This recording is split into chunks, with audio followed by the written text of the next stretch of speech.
Eu, às vezes, fico pensando, senador Medeiros, que a memória das pessoas não faz jus à inteligência do povo brasileiro, este sim com memória bastante viva. Aqui se surpreende que o presidente da República não ligou para um cargo de segundo escalão para dizer que estava pedindo a sua demissão. Eu estou só fazendo esse registro para lembrar que um dos melhores ministros do governo do ex-presidente Lula, nosso colega senador Cristóvão Buarque, foi demitido por telefone. Por telefone, um ministro de Estado da qualidade de Cristóvão Buarque. Ex-reitor, ex-governador, assim, simples assim. Então, para determinada circunstância, pode, para outra, não pode. E aí é que nós temos que ter um pouco de respeito com a memória e com a inteligência da população brasileira, que sabe bem como as coisas aconteceram e aconteciam. Então, por isso que eu aqui, com simplicidade, sem o arroubo, sem a retórica, sem a virulência de palavras violentas, eu procuro abordar as questões assim como elas são. E queria, então, só apenas para lembrar que as coisas têm que ser, a gente tem que cobrar, mas sempre olhando para trás, olhando para o que se fez, e não cobrar dos outros o que nós não fazemos. É muito fácil o trabalho da oposição, muito fácil.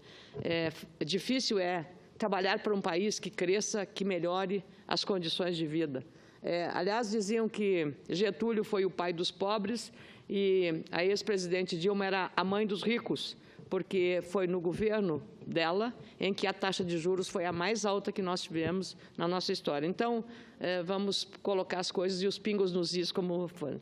Por falar em finanças, senador, eu fui alertada pela minha assessoria por uma publicação no site O Antagonista de que o meu nome estava numa lista de devedores da União.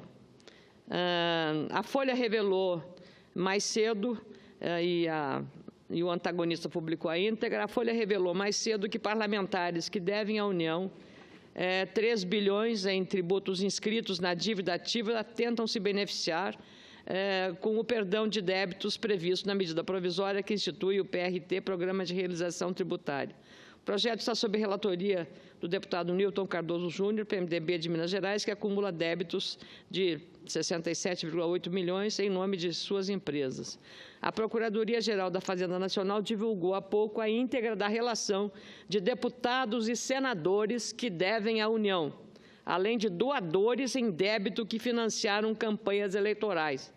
Também estão lá as empresas desses políticos que estão em dívida.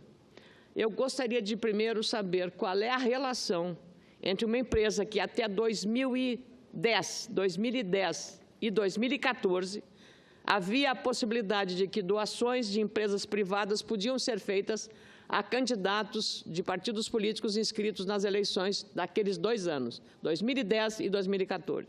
O que tem a ver uma doação de uma empresa a um candidato e o seu eventual débito com a União com o parlamentar que recebeu a doação? Qual é a relação? Essa é a primeira questão que eu levanto aqui. Logo em seguida, muito cedo de manhã, a minha assessoria foi à Procuradoria Nacional da Fazenda Nacional, a Procuradoria Nacional da Fazenda, para esclarecimentos, porque paguei meu imposto de renda, fui a primeira senadora sem contestar, sem sequer ir à consultoria jurídica do Senado Federal, quando, em 2012, a Receita Federal entendeu que era passível de cobrança de imposto de renda da verba indenizatória dos senadores. E o cálculo que eu tinha de débito na visão da Receita Federal seria de R$27 mil. No mesma semana, fui à Receita Federal e fiz o pagamento deste valor. Não pedi para que pagasse com o dinheiro do povo brasileiro esse débito. Fui eu pagar. E, por isso, também, já fiz a minha declaração do imposto de renda no prazo legal e já paguei tudo o que eu devia pagar numa única parcela. Eu quero dizer que, ao cumprir esses deveres, que eu não faço mais nada do que a minha obrigação, senador Ataídes, eu fui surpreendida com o meu nome numa lista de senadores, publicada pelo antagonista, como devedora da União. Aí eu indago, dever é crime? Dever é crime? Enquanto eu saiba, não é crime enquanto não haja má-fé. Discutir uma dívida é legítimo. É legítimo, não é crime, dever. E eu, então, fiquei surpresa, pedi à minha assessoria, que foi lá, e o antagonista que havia publicado a relação de senadores e deputados devedores da União. Hoje até comentei com o ministro Henrique Meirelles, que muito cordialmente, um homem experiente, diz que vai pedir uma nota. Até agora não veio uma nota oficial. Eu apenas na sexta-feira recebi um telefonema do Procurador-Geral da Fazenda Nacional, Fabrício da Soler, me ligou pedindo desculpas pelo erro. Eu agradeci a ele, mas disse no telefonema, e agora dou a publicização desse telefonema, dizendo a ele, eu só espero, doutor Fabrício, eu só espero que não tenha sido de má fé. Aí está a lista. Na relação, senadores, pasmem, nome do devedor, aí é a senadora Ana Amélia. Sabe como é o nome? Ana Amélia Moscoso de Melo Franco, senador da República. Valor consolidado do débito, R$ 9.830,15. Sabe quem é? Essa é a senadora Ana Amélia. O meu nome político, senadora Ana Amélia. Aí, o antagonista que publicou, corretamente, escreveu, Ana Amélia não é Ana Amélia. A senadora Ana Amélia Lemos não deve nada à União, porque a Procuradoria Nacional da Receita Federal, da Fazenda Nacional, disse isso. A senadora Ana Amélia, que aparece na lista de políticos caloteiros, divulgada ontem pela Procuradoria-Geral da Fazenda Nacional, é Ana Amélia Melo Franco. Aliás, nem é Melo Franco, é Ana Amélia Moscoso de Melo Franco, o completo.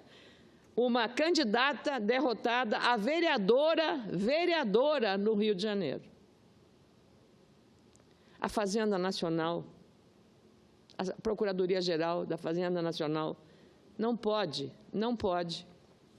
publicar uma nota desse tipo. E eu quero lembrar, eu tenho um enorme respeito pelas instituições de Estado.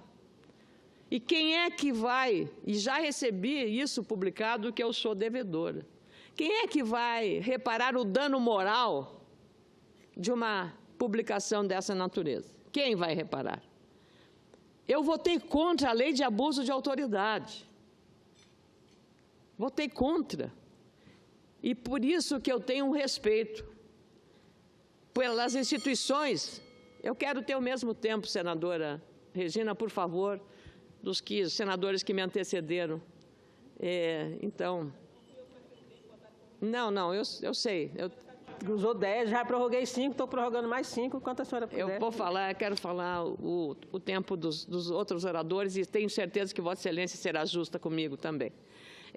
Então, eu, como votei contra a lei de abuso de autoridade, não vou, mas poderia entrar com uma ação de dano moral por essa divulgação que, sem dúvida, mancha. E para recuperar uma divulgação dessa natureza é difícil, é muito difícil. Então, eu, ao agradecer o telefonema, mas o telefonema não é uma nota oficial que deve ser dita pela Procuradoria-Geral da Fazenda Nacional. Este é um órgão eixo, básico, fundamental, institucional, que nós temos que acreditar. A credibilidade de uma instituição acaba, de certa forma, podendo ser comprometida quando divulga uma lista com esse grau de equívoco, inveracidade. E aí nós nos sentimos aí numa situação absolutamente de indefesa. Porque como é que nós vamos controlar a divulgação? Aliás, mais ainda, lembrar que, neste momento, interessa muito à oposição envolvida na Lava Jato botar tudo no mesmo saco. Está devendo, ela está devendo. É isso que é, no fundo, o grande objetivo. É botar tudo junto para dizer, não, ela não é diferente dos outros. Me permite uma parte, senadora? Com muito prazer, senadora Thaís. Senadora Ana Amélia, eu também votei contra o projeto de abuso de autoridade, porque eu percebi e acredito que esse projeto precisa ser muito ainda melhorado. Entendo o caso que a Vossa Excelência está colocando, e o pior de tudo é que não se trata da senadora Ana Amélia, não se trata dela. Porque se fosse realmente Vossa Excelência, com a dívidazinha de R$9.000, Vossa Excelência colocou muito bem. Dever não é crime. Crime é outra coisa. Crime é você deixar de pagar o que deve e etc. Mas o meu nome também está nessa lista como corresponsável. Senadora Ana Amélia, eu, na década de 80, ainda garoto, criei a primeira empresa do Grupo Araguaia. Hoje nós temos um Grupo Araguaia composto por quase 11 empresas. Quando eu entrei na política, eu passei a presidência do grupo para meus 2 filhos. Eu não pago 226 mil de imposto por mês. Eu pago milhões de impostos por mês. E aparece, então, o meu nome como corresponsável com uma dívida de R$226 mil.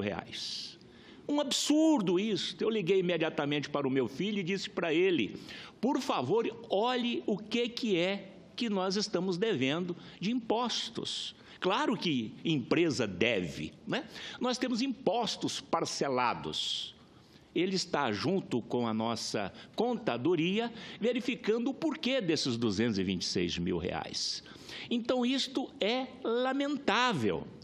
Colocar pessoas como nós na mesma vala daquele político malandro que só nega e que deixa de honrar os seus compromissos. Existem esses? Existem. Então, busque eles. Então, a falta de responsabilidade desse procurador foi muito grande em filtrar, ver quem é quem. Eu hoje estou presidindo a Comissão de Transparência, Governança, Fiscalização e Controle. Eu vou chamá-lo para ele explicar, olha, tem que ter um pouco mais de responsabilidade. E a própria imprensa, senadora Ana Amélia, a quem eu tenho o maior respeito, e Vossa Excelência veio da imprensa, a imprensa também precisa ter um pouco mais de zelo, Nós sabemos que o momento é delicado, não é? Mas eu acho que precisa um pouquinho mais de zelo. Eu quero aproveitar essa parte, agradecer a Vossa Excelência, sou solidário à sua fala com relação a este absurdo. O meu não, eu sou sócio do Grupo Araguaia, isso é fato. Vossa Excelência nem é a pessoa que está sendo acusada aí de débito. Isso é lamentável, eu espero que isso não continue acontecendo no nosso país. Obrigado, senador. Eu agradeço, senadora. Agora, eu só apenas não, porque como fui jornalista, nesse caso, a imprensa não tem culpa, e até quero agradecer ao antagonista, porque às vezes recebe a correção da notícia inverídica e não publica.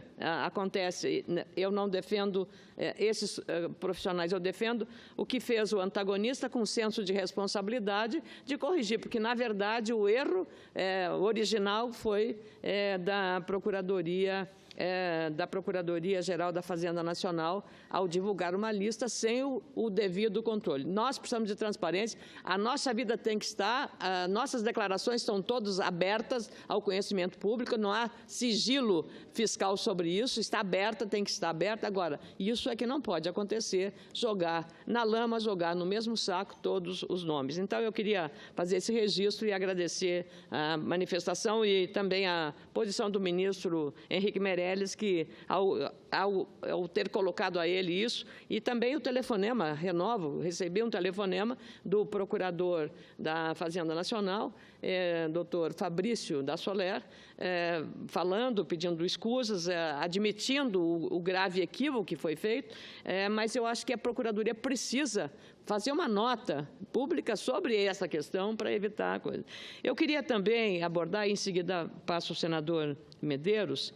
Eu fiquei abismada, senadores, caros colegas senadores, quando eu ouvi e vi a declaração do ex-presidente Lula naquela reunião em que estava presente, inclusive como convidado de honra, o ex-presidente do Uruguai, José Mujica. E lá ele disse com todas as letras que, se for eleito presidente, mandaria prender o juiz, os procuradores, e mandaria calar a boca dos jornalistas. Eu vou traduzir, estou traduzindo, em última análise, o que foi dito naquela reunião. Eu fiquei alarmada com a forma de tratamento de um ex-presidente da República, ignorando que nós estamos numa democracia, e a fala dele foi uma fala de que como se estivesse na Venezuela, presidindo a Venezuela, comandando a Venezuela, que agora quer fazer uma constituinte exclusiva só com um lado da representação daquele país. Ameaçar com prisão juízes, procuradores, duvidando da seriedade que esses agentes públicos estão trabalhando nessa operação. É impressionante porque todas as pessoas que foram lá oferecer informações e dizer que quer repatriar, trazer de volta o dinheiro que roubaram, é uma sucessão de informações. Todo mundo está mentindo? Todos eles mentem? Só o presidente, o ex-presidente, é inocente nisso? Ele não sabia de nada? Ele quer prender o Sérgio Moro? Ele quer prender o Dallagnol? Ele quer prender os jornalistas que informam sobre o que está acontecendo? Que país é este? Eu quero, senadora Regina, que seja transcrita nos anais do Senado Federal a nota da Associação Nacional dos Procuradores da República, assinada pelo presidente da entidade, José Robalinho Cavalcante, em resposta às críticas do ex-presidente Luiz Inácio Lula da Silva à Operação Lava Jato, a Associação Nacional dos Procuradores da República vem a público informar que as investigações da operação são sérias, técnicas e impessoais. Se prova precisasse disso, é só observar que o discurso do ex-presidente Lula é exatamente o mesmo de dirigentes de outros partidos políticos também investigados e processados na Lava Jato. O argumento de que há uma grande conspiração universal contra o ex-presidente não se sustenta em fatos, muito menos uma conspiração, o que a cada testemunho de um ex-aliado, com conhecimento interno da matéria, a defesa e o ex-presidente acusam de também participar. Todos, segundo a defesa, mentem. Apenas o ex-presidente falaria a verdade. A ampla defesa permite todos os argumentos. É direito de qualquer réu alegar o que quiser.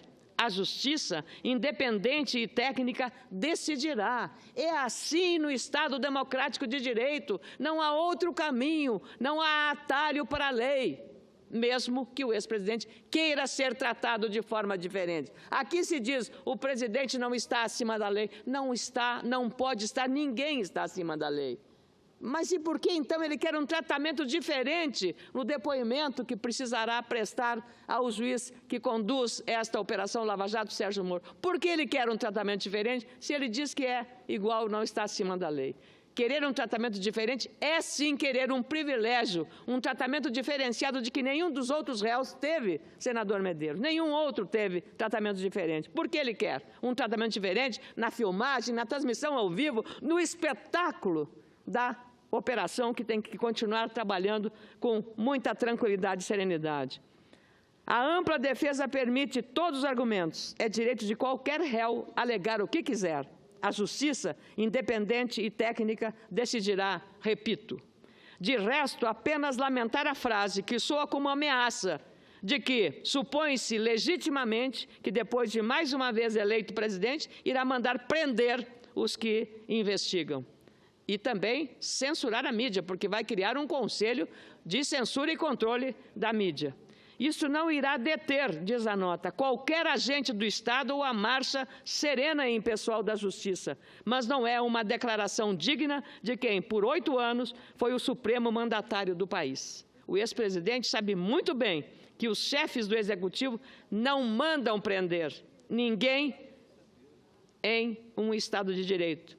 É isso, quem faz é a Justiça. Quero que essa nota seja transcrita e dizer que a solicitação feita ao juiz Sérgio Moro para um tratamento diferenciado na cobertura desse depoimento não se justifica. E é interessante notar também aqui que se cobra de determinadas atitudes da Justiça, e se cobra a militância eventual de membros do Poder Judiciário ou do Ministério Público, mas também que nós já vimos manifestações favoráveis dentro das mesmas instituições, favoráveis ao ex-presidente Lula. Quer dizer, isso é preciso também ser dito, ou seja, não pode ser 2 pesos e 2 medidas. E, por fim, eu queria agradecer ao Ministério da Defesa, apenas uma nota de rodapé. Senador Armando Monteiro. Minha cara senadora, eu estava lá no meu gabinete quando a minha prezada colega estava fazendo referência a essa lista, estranha lista, que foi divulgada de devedores do INSS. E querendo relacionar esse fato com o processo agora de definição do refis, desse programa de parcelamento e de emendas que foram apresentadas, evidentemente, no legítimo exercício das prerrogativas parlamentares. E eu figurei nessa lista, e quero aproveitar a oportunidade para dar aqui o seguinte esclarecimento, que, de resto, já foi publicado na imprensa do meu Estado.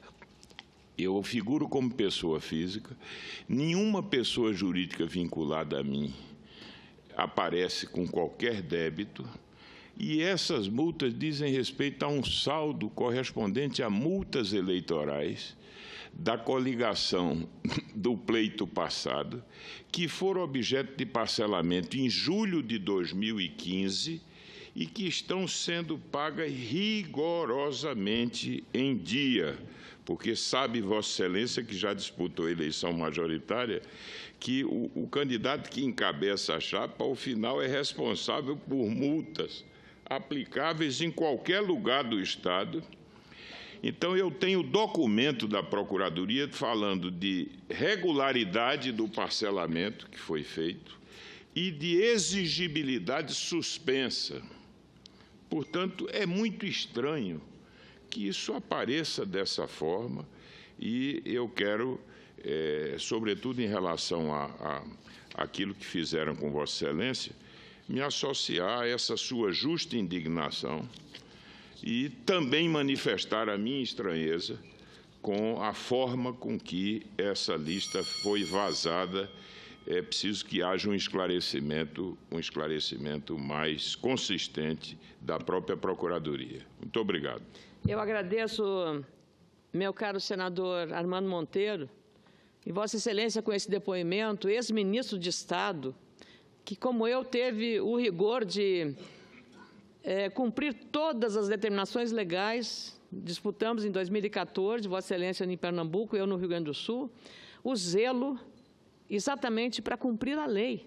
Em 2014, eram possíveis doações de empresas privadas na campanha. E aí também há uma associação entre a empresa que doou, devedora, e a sua posição de devedora. Não há nexo, a não ser por razões que nós desconhecemos. E eu gostaria de não imaginar quais são essas razões, que não têm um objetivo de exatamente tisnar, manchar ou criar um problema irreparável, do dano chamado dano moral a isso. Dever não é crime, senador. E Vossa Excelência explica, eu também, o meu partido, nós, na campanha, parcelamos débitos eleitorais exatamente por multas que foram aplicadas no entendimento legítimo da interpretação da lei. Então, pagamos parceladamente. Tive sempre o cuidado de ver se está sendo pago tudo isso, porque isso vem para a nossa biografia fiscal. O nosso cadastro fiscal junto à Receita Federal está junto com isso. Então, de fato, isso prova, e o ministro Henrique Meirelles, porque hoje nós recebemos o ministro Henrique Meirelles, e a deputada Bruna Furlan e eu tivemos a honra de receber a medalha do Dia da Vitória, conferida pelo Ministério da Defesa, numa cerimônia, num monumento aos que tombaram na Segunda Guerra Mundial, e lá estavam os expedicionários, os remanescentes, bravos brasileiros, dos quais 42 judeus, descendências de judeus, que, por outro lado, também foram vítimas do Holocausto, do nazifascismo. E na volta, viemos com o ministro e eu fiz essa referência. E ele entendeu a seriedade do tema e disse que iria pedir ao procurador, Dr. Fabrício da Soler, que viesse manter contatos com os parlamentares, que emitisse uma nota oficial, que deveria ser feito, e também fazer uma incursão, provocar a corregedoria da instituição para isso. Não é uma situação, nós queremos esclarecimentos, não queremos nenhum tratamento diferenciado, porque nós aqui sim somos iguais perante a lei e queremos ser tratados iguais perante a lei. Então, não se trata de nenhum benefício. Eu queria apenas, a senadora Regina, agradecer ao senador mais uma vez, ao senador Armando, e passar ao senador José Medeiros. Senadora Ana Amélia, simplesmente para me solidarizar com Vossa Excelência e dizer que o Brasil sabe quem é Ana Amélia, o povo gaúcho sabe quem é Ana Amélia, e eu vejo que há tempos que tem muita gente, vamos dizer assim, como dizia Brizola, beirando o alambrado para tentar jogar Vossa Excelência na vala comum. Mas o povo brasileiro sabe quem é Ana Amélia. Obrigada, senador. Obrigada a todos os colegas, e acho que os que foram citados estão, como eu, na mesma situação de indignação. E dever, como eu disse ao senador Ataídes e os demais senadores, dever não é crime. Se fosse, nós estaríamos aí com uma situação grave no sistema brasileiro, da justiça também, e também do próprio sistema prisional. Mas eu agradeço muito aos colegas senadores e à senadora Regina Souza pela justiça feita em relação ao uso do horário. Obrigado.